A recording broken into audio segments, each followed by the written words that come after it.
Hey everybody, it's Janice with Creating to Chaos. We're going to start this project off with this cutting board that I got at a thrift store. It was $2.99 and then it was half off, so I think I got it for like $1.50. And the first thing I'm going to do is sand off all of this shiny stuff that's all over it, the stuff they put on a cutting board. It only took a couple of seconds to get it all off.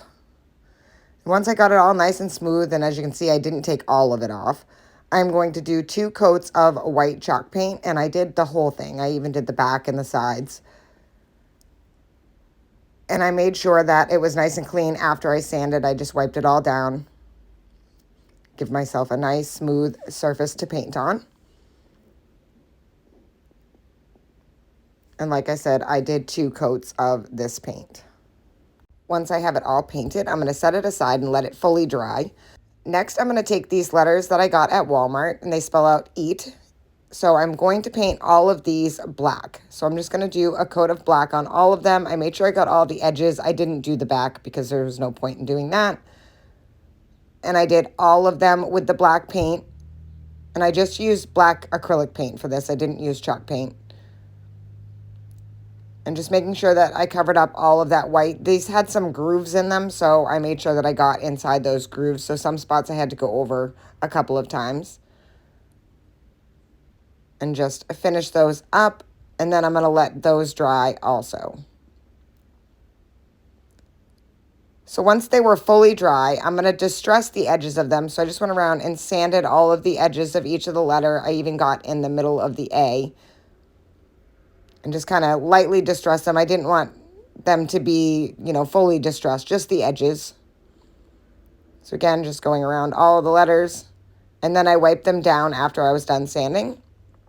So once I have them all distressed, I'm going to start adding them to my board. So I'm just kind of lining them up so I can see where I want them to go and make sure that they're all evenly spaced apart and even on the board itself. And then I'm just going to start gluing them down. So just a little bit of hot glue on the back of each one. And again, just making sure that they're straight.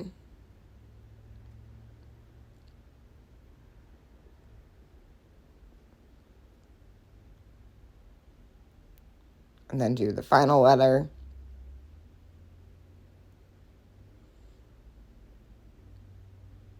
And pull off any extra strings or glue that I had.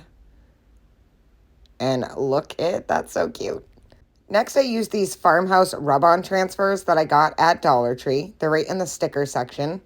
And I'm just going to start cutting out little ones of them and just kind of putting them wherever I want all over the board behind the E. So I put this little cow here, and I'm just going to use this little applicator tool and then peel it up.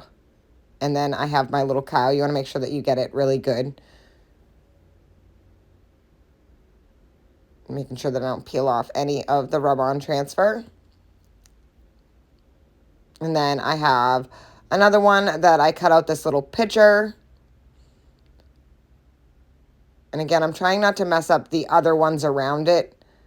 So I'm just going to kind of randomly add these all over the whole sign. So just put them on and then just kind of figure out where they look good. I didn't want too many too next to each other, and you get the idea. And then I picked out another design that I wanted. So I'm going to use this little mason jar up at the top.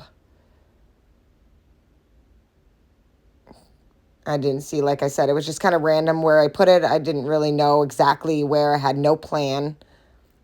Just kind of wherever I thought that they looked good. I didn't use all of the rub-on transfers. I just kind of picked out ones that I liked and just kind of randomly added them throughout the whole board. So as you can see, I kind of got the designs all on there. And now I'm going to take some buffalo check ribbon and I'm going to tie it in a bow at the top. So I'm just going to lay it down and then just tie a bow. Nothing fancy here. I'm not a very good bow maker. And just kind of pull it to where I want it. And I had thought about leaving the tails long, so I don't really cut them right at the beginning. I kind of wanted to see how it looked when they were long, but I felt like it covered too much of the little stickers and of the E. So I decided to trim them up to where they would meet the loops of the bow, just so that it didn't cover anything. And I kind of like how that looked. I did like it with the long, but like I said, I just didn't want to cover any of it because I took a long time putting all those little rub-on decals on. I don't want to cover them all up. So next I'm just going to take some twine. I'm going to run it through this little hole at the top and add a hanger. So I'm just going to run the twine through and then just tie it off and then cut off the excess. And you could use a piece of black ribbon for this, or you could just stand it. You don't have to have the hanger. But I think it looks cute with the hanger and the bow, and I just think the whole thing came together so super cute. Thank you guys for watching. I hope you enjoyed this project. I hope it inspires you to look at things in a thrift store differently. And as always, don't forget to spread the chaos.